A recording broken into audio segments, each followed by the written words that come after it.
Today I'm going to talk about 10 reasons why you should have pure copper in your survival stash.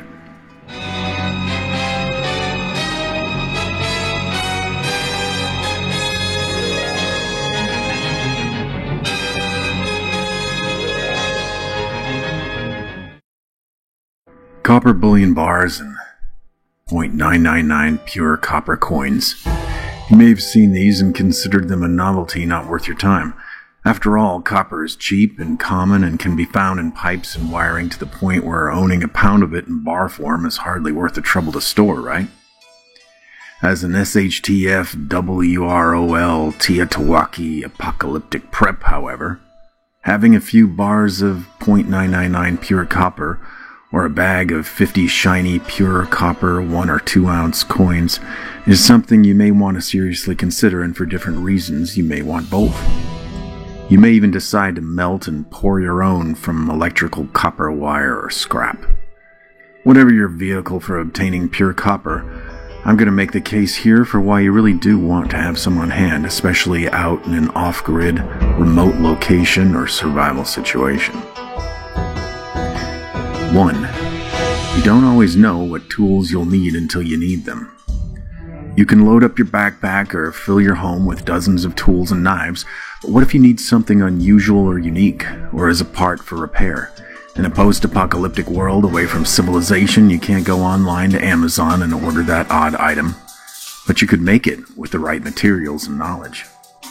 Paracord is often touted as a must-have by survivalists since you can do so many things without in the wild. In my opinion, copper is overlooked as a metal that is easy to work with in a similar way, while also being durable. While not optimal, you could even use it in a camp-type scenario.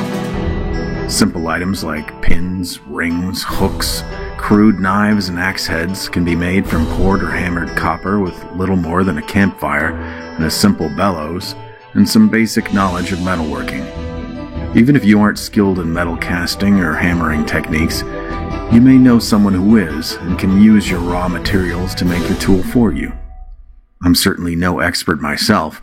I dabble in a little bit of everything, but I want the ability to pursue metal casting and metalworking further if I ever need it, and having easily available workable metal on hand is one way to ensure that. 2. Speed up your Stone Age survivalism by a few thousand years. Copper use in metalworking was one of a few pivotal technological advancements that took humans out of the Stone Age. The Chalcolithic Age, or the Copper Age, saw copper used by prehistorical societies, and some well-documented ones like the Egyptians, to make tools, arrowheads, nails for construction, and even weapons of war. Not all cultures participated in this Copper Age around the world. Only some Native Americans in North America knew how to extract copper from the earth and use it. And even then, the majority of mining was centered around the Great Lakes region, where native metal had an exceptional ratio of pure copper, typically over 95%. Trade made this copper available to Native Americans elsewhere. There's no reason you need to be as limited in your access to pure copper as they were. And once obtained, certainly you can learn to cold hammer copper if you have muscle, a hammer, and the will to use it. If you can spend around $20 on a crucible, a little more for some tongs to hold it, your options will open up even more, though how far you want to develop your skills is up to you and your budget. Ancient metal casters could produce mass axe heads for an army by carving a mold into stone and pouring melted copper into the mold, such as a museum piece shown here. Simply heating a bar of copper in a campfire, annealing and hammering it with a ball-peen hammer, a critical tool to pick up that can be used for more than metalworking, can have useful results. Namely, you can hammer, harden, or peen copper to make it stronger. Of course, you've already leaped ahead of the Copper Age if you have access to a steel hammer. Ancient cultures could have used a hard stone, such as granite, to peen the copper. I've even seen wooden hammers used. The concept is simple. Have you ever bent a piece of soft metal, like copper, only to find you cannot as easily get it back to its original shape? You mechanically harden the metal when you bent it by introducing a complex structure of deformations, and the only way to get copper back to its soft, workable state again would be heating and then annealing it.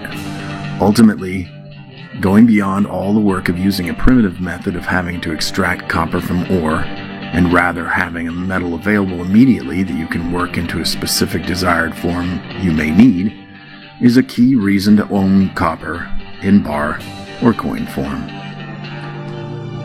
3. Some of the same reasons silver and gold bugs have to stack and hoard precious metal coins apply to pure copper. It has been used as a currency for thousands of years, and the metal itself has intrinsic value. Today, copper coins are offered by sites such as the Golden State Mint as a fun and inexpensive way to own and admire a specific and desirable design of coin that may cost up to 20 times more than the same coin in silver, while arguably being just as pretty. Copper bullion coins are a dubious investment if you are looking to turn a profit, however, due to the very low cost per ounce. Copper is more than just attractive, however. While a 1 ounce, .999 pure copper coin is a good size for barter of inexpensive goods, it has more immediate potential for its use than silver when away from civilization outside a small desert town like one in Hudspeth County. 2 to 3 such coins could be melted down and used for a variety of items, or even to repair a device that requires a strong electrical current. It also has natural antimicrobial properties like silver. You may think, well, I'll just go to the bank and pick up a bag of 100 wheat pennies. Unfortunately, most pennies today are not pure copper like wheat pennies were. Modern pennies actually contain less copper than they do zinc. By weight, a pure copper 1 ounce coin is more than a penny, or even a few. If you've ever held a 1 ounce copper coin in your hand, you can feel the difference in its potential utility from a small handful of modern US pennies. The typical penny is 0.0882 ounces. You'd need about 13 copper pennies in your hand to equal the weight of a 1 ounce coin, and chances are the pennies aren't pure, but rather contain elements that result in toxic gases if smelted. Number 4. It has brilliance, malleability, and ductility, can be hammer hardened, and has excellent conductivity for heat and electricity. Unlike silver or gold, it is more suitable for use in tools since it has a higher mineral hardness, even without making it into an alloy, with 10% tin, for example, to make a tougher bronze. The toughness of copper has been historically attractive to governments as currency, since copper coins tolerate extensive handling and use without wearing away the imagery and wording too quickly. In cultures where gold, silver, and copper coins coexisted, copper was useful for daily smaller denomination purchases. Copper's use in US pennies only became impractical once the cost of copper exceeded the cost of a penny. Number 5. Having access to pure metals is a huge advantage you can have from a survival standpoint over ancient cultures that came before us. Even if you were to stumble into a mine with copper ore for the taking and were able to extract a chunk, the actual refining of copper from such ore into .999 pure state is not primitive bushcraft. Copper refining involves a complex physical and electrochemical process that would be very difficult to achieve even for someone with experience in a post-apocalyptic world. Of course, ancient civilizations found a way to make relatively pure copper, but the art behind these techniques is largely lost to time. Smelting small bits of impure copper from ore, assuming you have access to any ore, can surely be done with much simpler technology and techniques. But having a bar with more of already pure copper on hand could be the difference between success and failure depending on the project you have at hand, since ratios are important and an incredible time saver. Number 6. It's not everywhere when you're in the middle of nowhere. There's a mindset that copper is so commonplace that in an SHTF scenario you could just go combing through random buildings to steal copper pipes if needed. While that would be true if you were in the middle of a city, where you'd also have access to plenty of tools in the first place, There are two problems with that idea out in the Chihuahuan Desert of Hudspeth County. One, if you're truly in the middle of nowhere, and your home, the only one visible on dozens of acres of uninhabited land in a county the size of Delaware, where are you going to find copper piping? Are you going to steal the source of plumbing in your own home? Tear apart your vehicle? Will you even have the tools on hand to extract the copper in the first place without making an incredible racket? Second problem is that, of course, you are taking on risk by going into any building, abandoned or otherwise, to scavenge in such a situation. Will you trek miles to that white building you see in the distance in an attempt to loot it of pipes and perhaps run into the cast of Wrong Turn, cooking a human hand in a cauldron, when you could have just picked up a bar of your own for $20? The less you have to scavenge, the greater your life expectancy is likely to be.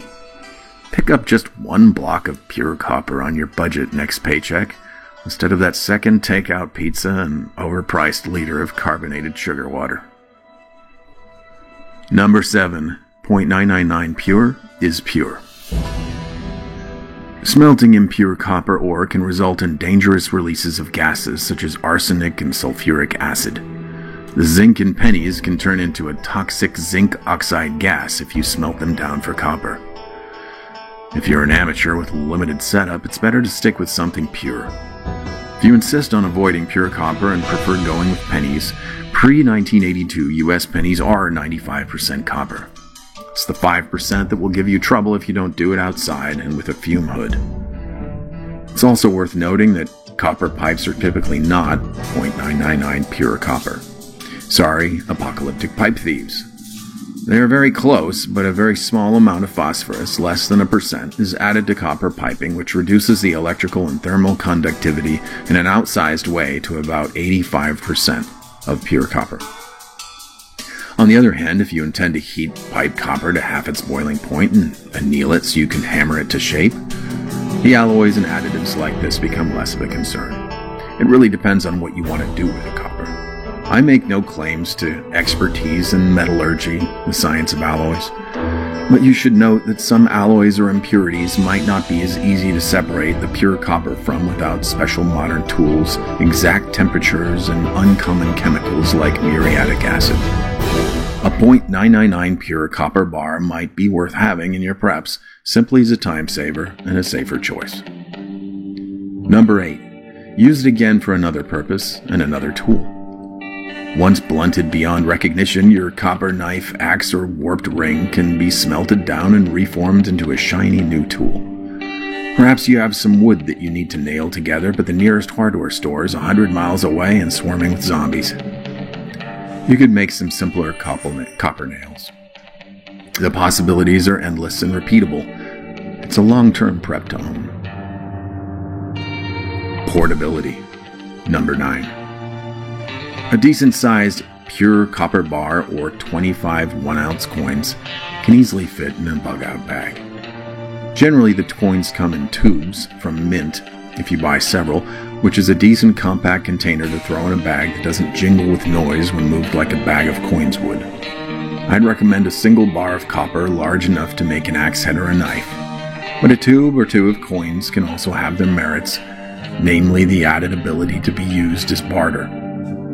The same metal could be used for many smaller items like the tools, arrowheads, and blades shown in the old copper cultures photo here.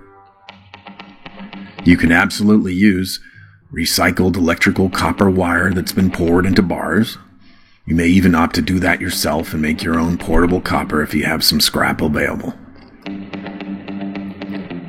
Just make sure that you don't go looking for pipe that actually ends up being more expensive than a copper bar to melt down, unless you just want to do that for practice.